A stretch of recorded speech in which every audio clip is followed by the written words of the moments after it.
안녕하세요. 경제 전문 채널 은호레터의 은호입니다. 화요일 미국 증시는 트럼프 대통령의 중국 내상 104% 관세 부과 방침이 현실화되며 큰 폭의 변동성을 겪었습니다. 캐나다 정부가 수요일부터 미국산 자동차 일부에 25%의 보복 관세를 부과합니다. 최근 미국 주식시장이 흔들리고 있지만 주식 투자자는 사상 최대라고 합니다. 안드리센 호로위츠가 자사 역사상 최대 규모인 200억 달러 AI 전용 메가펀드를 조성 중입니다. JP모건의 최신 분석에 따르면 미국 경제에 민감한 자산시장에서 경기 침체 가능성이 급격히 높아졌습니다. 애플이 작년 한 해 동안 인도에서 약 170억 달러치, 정확히는 1.5조 루피 상당의 아이폰을 수출했습니다. 마이크로소프트는 오픈AI의 파트너십을 유지하면서도 딥시크 기술을 대거 도입하며 전략을 수정하고 있습니다. 올해 애플 주가는 약 26% 하락하며 S&P 500보다 더 큰 낙폭을 기록했지만 BofA는 애플에 대해 여전히 매수 의견을 유지했습니다. 자세하게 하나씩 살펴볼까요? 화요일 미국 증시는 트럼프 대통령의 중국 내상 104% 관세 부과 방침이 현실화되며 큰 폭의 변동성을 겪었습니다. 장 초반에는 미중 무역 갈등 완화 기대감에 힘입어 반등했지만 백악관이 관세 시행을 재확인하고 중국이 강경 대응 입장을 밝히자 매수세가 급격히 꺾이며 하락 마감했습니다.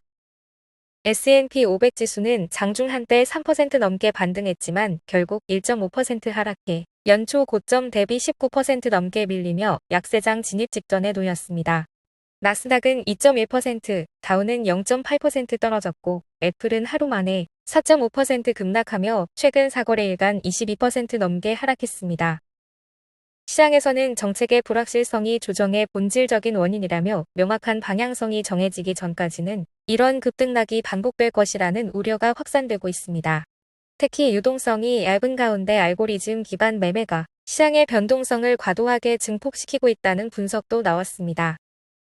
골드만삭스는 현재 S&P 500 선물의 거래량과 유동성 간 격차가 자사 데이터 기록상 가장 넓다고 지적했습니다. 한편 변동성 지수인 빅스는 장중 36선까지 떨어졌다가 다시 54를 넘어섰으며 이는 작년 8월 이후 최고 수준입니다. 월가 주요 전략가들은 미국 증시에 대한 전망을 하향 조정하고 있으며 블랙록은 미국 주식을 비중 확대해서 중립으로 조정했고 골드만삭스는 이번 하락장이 경기 침체로 이어지는 순환적 약세장으로 이어질 가능성을 경고했습니다. 캐나다 정부가 수요일부터 미국산 자동차 일부에 25%의 보복 관세를 부과합니다. 대상은 미국에서 제조되었지만 USMCA, 즉 미국, 멕시코, 캐나다 무역협정 기준을 충족하지 못한 차량들입니다. 전체 수입 차량 약 75만 대 중 8%가 이에 해당하는 것으로 추산됩니다. 이는 트럼프 대통령이 외국산 차량 전체에 25%의 관세를 부과한 데 따른 대응입니다. 캐나다는 멕시코산 차량에는 해당 조치를 적용하지 않으며 자동차 부품에도 별도 관세를 부과하지 않겠다고 밝혔습니다. 그러나 여파는 이미 나타났습니다. 미국의 자동차 제조업체 스텔란티스는 캐나다 온타리오주 윈저의 공장 가동을 2주간 중단했고 캐나다 정부는 미국의 부당한 조치에 강력히 대응하겠다는 방침을 분명히 했습니다. 자동차 산업의 북미 통합 공급망이 흔들리는 가운데 향후 추가 갈등 가능성도 제기되고 있습니다. 최근 미국 주식시장이 흔들리고 있는 이유, 단순히 경기나 정치 때문만은 아닙니다. 미국 가구의 53.7%가 뮤추얼 펀드에 투자하고 있고 많은 이들이 로빈후드 같은 앱을 통해 직접 주식을 사고 팔고 있습니다. 하지만 문제는 이들 중 상당수가 최근 몇 년간 상승장만 경험한 신규 투자자라는 점입니다. 전문가들은 이런 투자자들이 하락장을 처음 겪는 만큼 공포에 더 쉽게 휩싸이고 그 결과 시장의 변동성이 더 커질 수 있다고 지적합니다. 시장은 단순한 숫자가 아닌 일상 그 자체가 되었고 점심시간에 계좌를 확인하는 사람들의 심리가 시장을 흔들 수 있게 됐습니다. 다만 젊은 투자자에게는 이번 하락장이 오히려 싸게 살 수 있는 기회로 느껴지기도 합니다. 중요한 건 경험 부족에 따른 과도한 반응을 피하고 장기적인 시각으로 접근하는 태도입니다. 주식 투자 인구가 늘어날 시대, 이제 시장의 불안정성도 더 복잡해졌습니다. 안드리센 호로위츠가 자사 역사상 최대 규모인 200억 달러 AI 전용 메가펀드를 조성 중입니다. 이 자금은 성장 단계의 AI 스타트업에 집중 투자되며 트럼프 전 대통령과의 유대감, 및 글로벌 투자자들의 미국 AI 기술에 대한 관심을 레버리지로 활용하고 있습니다. 이 펀드는 기존과 달리 다양한 섹터별 펀드가 아닌 단일 펀드로 구성되어 자본을 집중시키고 효율적인 투자를 추구합니다. 기존 포트폴리오에는 xAI, 데이터브릭스, 오픈AI 등이 포함되어 있고 자체적으로 엔비디아 GPU 수천 개를 확보해 투자 기업의 임대 서비스도 제공 중입니다. 트럼프의 제조업 중시 정책 속에서도 글로벌 자본은 여전히 미국 AI 기업에 몰리고 있으며 이번 메가펀드는 이러한 흐름을 정조준한 셈입니다. 성공적으로 조성된다면 실리콘밸리에서 소프트뱅크 비전 펀드에 이어 두 번째로 큰 벤처 펀드가 될 가능성이 높습니다. JP모건의 최신 분석에 따르면 미국 경제에 민감한 자산시장에서 경기 침체 가능성이 급격히 높아졌습니다.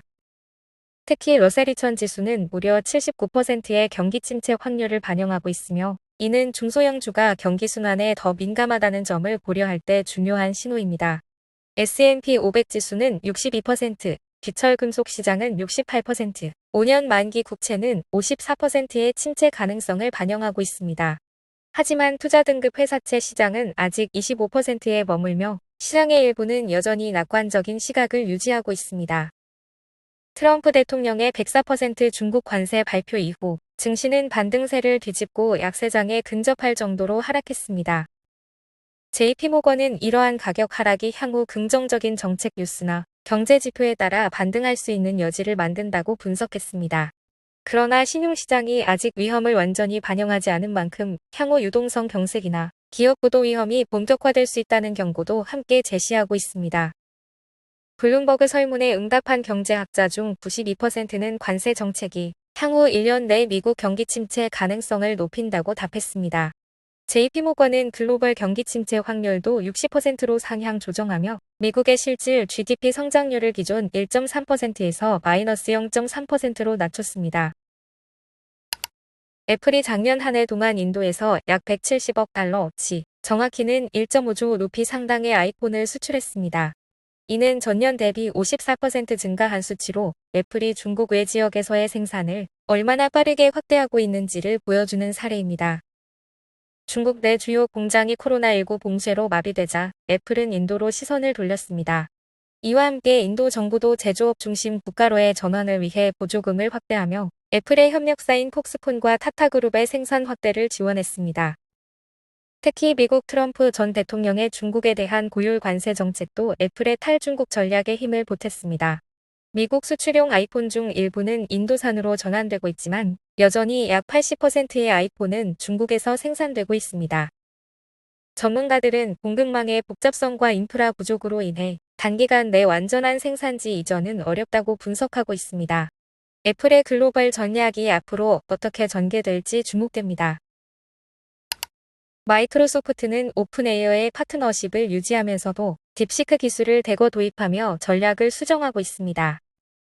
오픈AI는 5억 달러를 들여 GPT-4.5를 훈련했지만 딥시크는 단 560만 달러로 더 나은 성능을 내며 AI 효율성의 새로운 기준을 세웠습니다. 그 결과 마이크로소프트는 미국과 해외 여러 지역에서 대규모 데이터 센터 개발을 보류하고 더 분산되고 효율적인 인프라로 재편하고 있습니다. 애저, 깃허브, 코파일러트 플러스 PC 등의 딥시크 모델이 통합되면서 마이크로소프트 행보는 오픈AI의 입지에 직접적인 영향을 주고 있습니다. 반면 오픈AI는 고비용 모델 전략을 유지하며 200달러짜리 브라우저 기반 요금제 오퍼레이터로 수익을 확보하려 하지만 마누스 AI나 딥시크와의 성능 가격 격차가 심각합니다. 오픈AI의 시장 가치는 여전히 크지만 효율성 중심의 새로운 패러다임 속에서 입지는 점차 흔들리고 있으며 투자자들은 이제 AI 효율화 기술에 주목해야 할 시점입니다. 특히 엔비디아, 코이브, 오라클 같은 인프라 제공업체들은 다양한 방식으로 수혜를 받을 수 있으며 에지 컴퓨팅과 분산형 데이터 센터에 대한 관심도 커지고 있습니다. AI 산업의 다음 전환점은 더 많은 자본이 아닌 더 효율적인 기술이며 이를 얼마나 빠르게 흡수하는지가 승부를 가를 것입니다. 올해 애플 주가는 약 26% 하락하며 S&P 500보다 더 큰 낙폭을 기록했습니다.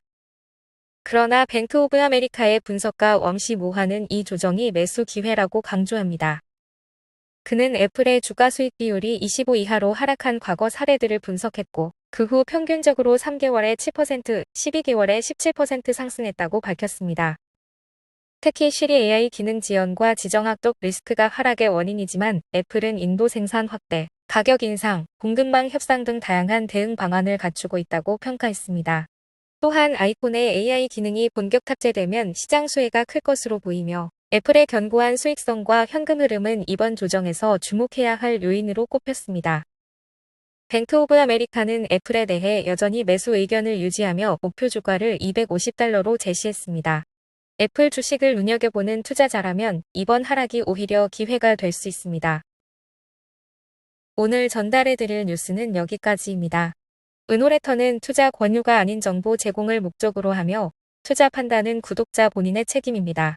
들어주셔서 너무 감사드리고 은퇴하는 그날까지 파이팅입니다. 도움이 되셨다면 좋아요와 구독 부탁드립니다.